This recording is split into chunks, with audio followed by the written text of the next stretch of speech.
Hi friends, నేను మీ Mohammed Imran Aman cars Kazipet Babuji Nagar నుంచి ఈ రోజు మీ ముందుకి 2019 Tata Tigor XT diesel 98,000 kilometres non accidental mint condition లో ఉన్న వెహికల్ తీసుకురావడం జరిగింది. వెహికల్ చూసుకున్నట్లయితే ఎక్కడ కూడా మీకు డెంటింగ్ పెయింటింగ్ అనేది లేదు. జెన్యున్ గా non accidental ready to drive vehicle. Tyres కూడా 80% మనకు టైర్స్ అవైలబుల్ ఉన్నాయి.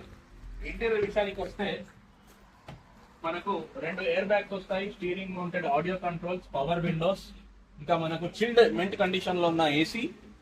రైట్ రౌండ్ వెహికల్ చూసుకోండి, డిక్కీ కూడా అవైలబుల్ ఉంటుంది ఈ వెహికల్ కి. సేఫ్టీ విషయంలో టాటా ముందు ఉంటుంది, మీకు యాజ్ యూజువల్ తెలుసు. వెహికల్ ప్రైస్ వచ్చేసి మనము 4.5 లక్షలు చెప్తున్నాము. ఇంట్రెస్టెడ్ ఉన్న వాళ్ళు స్క్రీన్ మీద కనబడే నంబర్స్ కి కాల్ చేయొచ్చు. ఛానల్ ని సబ్స్క్రైబ్ చేయండి, వీడియోని లైక్ చేయండి. మళ్ళీ కలుద్దాం ఇంకొక వీడియోలో. అన్ని వెహికల్స్ కి లాగా ఈ వెహికల్ కూడా మనము 90% లోన్ ఫెసిలిటీ ఇస్తున్నాము. సివిల్ ఉన్న వారికి 90 to 95% ఫండింగ్ అనేది ఇవ్వడం జరుగుతుంది. సివిల్ లేని వాళ్ళకు 50% ఫండింగ్ అనేది యాజ్ యూజువల్ ఇస్తాము. Ready to drive vehicle. Channel ని సబ్స్క్రైబ్ చేయండి, వీడియోని లైక్ చేయండి. మళ్ళీ కలుద్దాం ఇంకొక వీడియోలో. బాయ్.